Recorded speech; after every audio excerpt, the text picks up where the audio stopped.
What if an employee plugs in a rogue switch and connects unauthorized devices to your network? In just seconds, your sensitive data could be exposed. This shocking security gap happens more often than you think. But here's the good news. Cisco's Port Security can stop this threat dead in its tracks. In this video, I'll show you exactly how to configure it, including the 3 violation modes that give you complete control. Stick around to the end where I reveal which mode most admins forget to set and why it's critical for your security.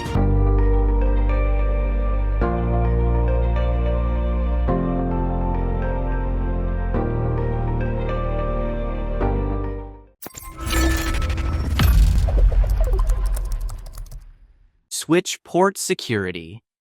On this topology, someone brought a small switch from home and connected it instead of their PC.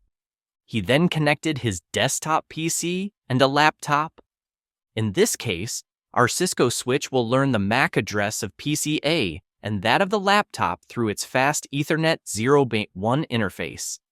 For security reasons, we don't want users to be able to bring their own equipment and connect it normally to our own network that we manage. To prevent this from happening, we will see how to set up the port security feature. First of all, you have to connect to the interface in question.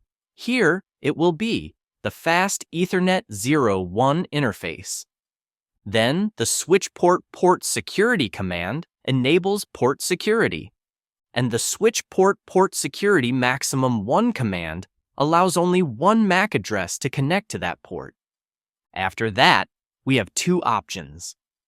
Either we specify the MAC address that is authorized to connect manually, or it is told that it will automatically learn the first MAC address that connects to the port. When the switch learns the MAC address statically or dynamically, it will save it in the running config.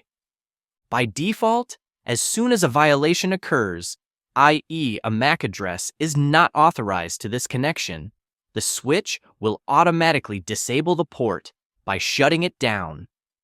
There are 3 modes of violation. There is the Protect mode. In this mode, Ethernet frames from unauthorized MAC addresses will be deleted, and there will be no logs in case of a breach. In the Restrict mode, Ethernet frames that do not come from an authorized MAC address are also deleted, as in the Protect mode, except that this time, we will have a trace in the logbook, or we will have SNMP traps if we use a supervision server. And the Shutdown mode is the default. Here, as soon as a violation occurs, the port is shut down for a period of time, or indefinitely, and only a network administrator will be able to restore the port. It will have to connect to the port and do a shutdown, then no shutdown to put it back into service.